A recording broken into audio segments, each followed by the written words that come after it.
Halo semuanya, saya bersama 3 teman saya ingin membahas tentang berinvestasi dengan aman. Nama saya yaitu Salma Putri Nurfaiza dan 3 teman saya yaitu Zakia Lubna, Anissa Dwi Larasati, dan Cornelius Deva.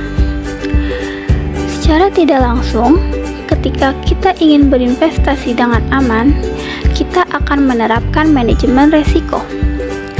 Sudahkah kalian tahu apa itu manajemen risiko? Manajemen risiko adalah sebuah proses untuk analisis, identifikasi, evaluasi, pengendalian, dan menanggulangi risiko yang dihadapi. Topik yang ingin kami bahas yaitu ada penetapan risiko, identifikasi risiko, analisis risiko, evaluasi risiko, dan mitigasi risiko. Langkah-langkah untuk mengetahui mengenai manajemen risiko. Yang pertama, penetapan risiko. Untuk bisa berinvestasi dengan aman, penetapan risikonya adalah jika di faktor internal ada perubahan harga saham, pendanaan, dan pemupukan tenaga kerja. Sedangkan jika dari faktor eksternal, ada kondisi perekonomian, gejolak politik dalam negeri, perubahan suku bunga, inflasi, kurs valuta asing, dan juga penipuan. Setelah melakukan penetapan risiko, maka langkah selanjutnya kita akan melakukan identifikasi risiko.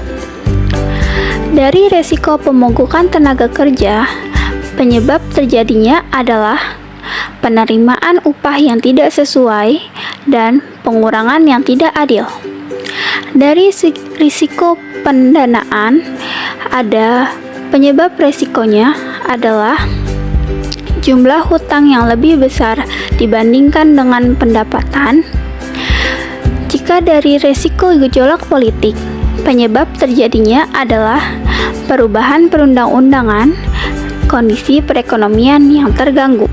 Risiko inflasi, penyebab terjadinya karena adanya penurunan daya beli serta kenaikan harga rata-rata konsumsi. Dari risiko perubahan suku bunga, menurunnya nilai relatif aset bunga seperti obligasi dan pinjaman. Dari risiko valuta asing adalah terjadinya fluktuasi dan konversi rupiah yang tidak sesuai harapan. Yang terakhir, risiko penipuan. Penyebab terjadinya adalah keinginan dari oknum dan juga kemudahan para pelaku dalam membuat aplikasi dan menawarkannya di media sosial. Setelah dilakukannya identifikasi risiko, maka kita perlu melakukan analisis risiko.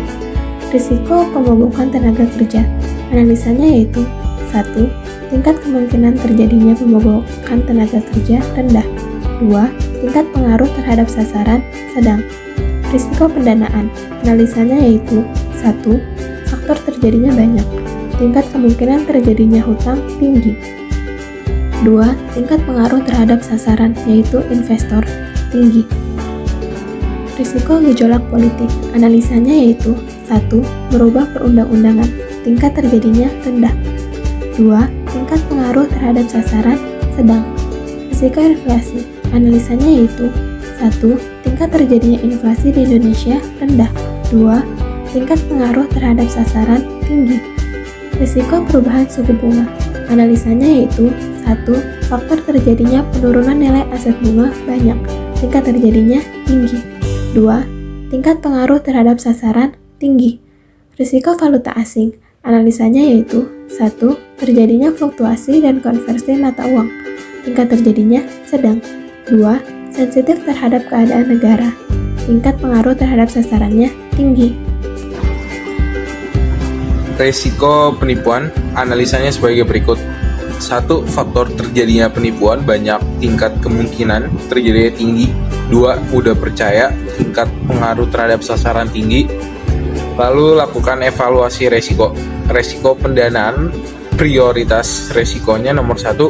Risiko perubahan suku bunga, prioritas risikonya nomor 2. Risiko penipuan, prioritas risiko nomor 3. Risiko pemogokan tenaga kerja, prioritas risiko nomor 4. Risiko gejolak politik. Prioritas resiko nomor 5, resiko inflasi prioritas. Resiko nomor 6, prioritas resiko yang terakhir adalah valuta asing. Menurut kami rencana penanganannya perlu dilakukan adalah resiko nomor 1, 2, dan 3. Yang terakhir, mitigasi risiko. Risiko pendanaan mitigasinya adalah sebagai berikut. 1. Hindari pembayaran hutang dengan menimbulkan hutang lainnya. 2. Meningkatkan cadangan kas. 3. Melakukan mekanisme keuangan yang jelas dan terarah. Risiko perubahan suku bunga. Mitigasinya yaitu dengan melakukan hedging. Risiko penipuan mitigasinya adalah 1. Memperbanyak riset mengenai perusahaan investasi yang terdaftar di OJK. 2. Tidak mudah tergiur dengan kemudahan berinvestasi. 3. Mengambil keputusan yang matang. Mitigasi risiko ini harus dilakukan secara terus-menerus, karena pasti akan selalu ada risiko baru dan perlu dilakukan mitigasi yang baru pula. Dengan melakukan penerapan manajemen risiko ini, maka sasaran ingin melakukan investasi dengan aman dapat dicapai. Sekian informasi yang dapat kami sampaikan. Terima kasih telah bersedia menonton video kami.